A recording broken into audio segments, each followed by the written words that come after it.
భారత్ మాతా key అన్ని ఒక్కొక్కళ్ళు రెండు చేతులు ఉన్నాయి కదా అన్ని రెండు చేతులు పైకి కనిపించాలి కాళ్ళు. భారత్ మాతా కీ ఇప్పుడు యువజన మోర్చాలా ఉంది. ఈ రోజు వరకు మనకి రామసేననే ఉండే, అంటే ఏంటి మీరందరూ హనుమంతుళ్ళు లెక్క. ఇప్పుడు శివసేన కూడా కలిసింది మనతోటి, శివుడి సేన కూడా కలిసింది మనకి. ఇటు శివసేన ఇటు రామసేన, ఇంకా విజయం తథ్యం, గెలిచి తీరుతున్నాం మనము. శివకేశవులు ఇద్దరు ఒకటే, అంటే అటు రామచంద్రుడు శివుడు ఇద్దరు ఒకటే. రాముడు జన్మం తీసుకున్న ప్రతిసారి శివుడు జన్మ తీసుకున్నాడు, శివుడు జన్మ తీసుకున్న ప్రతిసారి రాముడు జన్మ తీసుకున్నాడు. చాలా అద్భుతమైన రోజు ఇది. యువమోర్చా మీటింగ్ పెట్టుకున్న రోజు శివసేన యువకులు కూడా వచ్చి వారి మద్దతు మనకు తెలియడం చాలా సంతోషం. కాబట్టి వాళ్ళని ఉత్సాహపరుస్తూ ఇంకొకసారి గట్టిగా చప్పట్లు కొట్టండి. శివాజీ గారిని ఒక 2 ముక్కలు మీకోసం మాట్లాడి వారి మద్దతులు తెలుపుతూ మనందరినీ ప్రోత్సహించాలని కోరుకుంటున్నాం.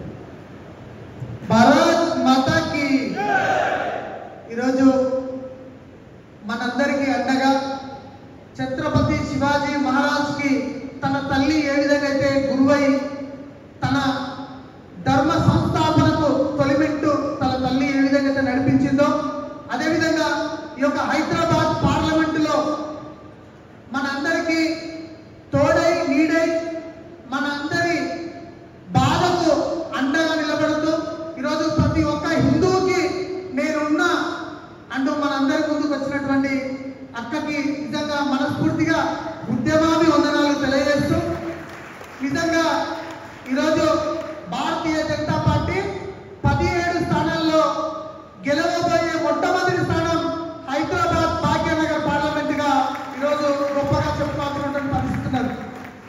ఇంతకుముందుకు పార్లమెంట్ ఎలక్షన్స్ వచ్చినప్పుడు ప్రత్యర్థి ఇక్కడ నామినేషన్ వేసి దేశం మొత్తం ఒక చుట్టూ తిరిగి వచ్చేది. ఔరంగాబాద్, గుజరాత్, మహారాష్ట్ర, మధ్యప్రదేశ్ ఇవన్నీ తిరిగి వచ్చేటాడు. కానీ ఇప్పుడు గల్లీ గల్లీ తిరుగుతున్నాడు. దేశం తిరిగేది పోయి గల్లీ గల్లీ తిరుగుతున్నాడు. ఎవరిని కళ్ళలోనే కూడా ఈరోజు కలుస్తున్నాడు. అంటే భయం అతనికి తెలిసింది, నేను ఓడిపోతున్నా అనే ఒక భయం తన దగ్గరికి పోయింది. ఈరోజు రాష్ట్రంలో అధికార పార్టీ అయినటువంటి పార్టీ అభ్యర్థి ఈరోజు ఇంట్లో వండుకోవడానికి కారణం కూడా ఈ ప్రత్యర్థి.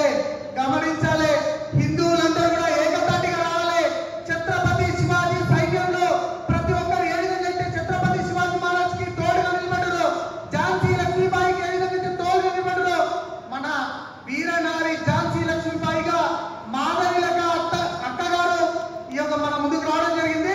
మనందరం కూడా అక్కడి గెలిపించుకొని భారీ మెజార్టీతో గెలిపించుకొని క్యాబినెట్ కి, మోదీ గారి క్యాబినెట్ లో అక్కగారిని కూర్చోబెట్టాల్సిందిగా పేరు అందరూ విజ్ఞప్తి చేస్తూ, మా యొక్క శివసేన పార్టీ ఏక్నాథ్ షిండే గారి వర్గం నుంచి మేము సంపూర్ణంగా మద్దతు తెలియజేస్తా ఉన్నాం.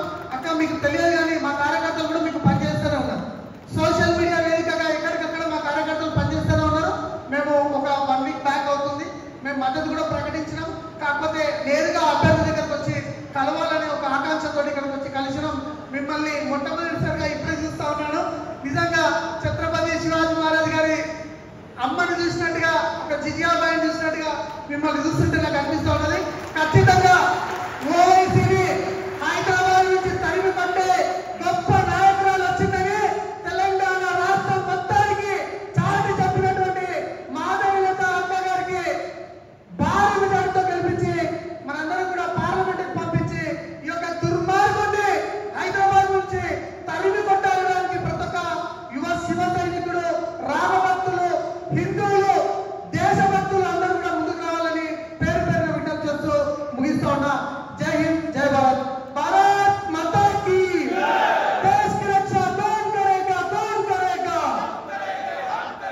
జై హింద్. జై శివాజీ, జై భవానీ. భవానీ మాత మనం శివాజీ పనిచేద్దామా? గట్టిగా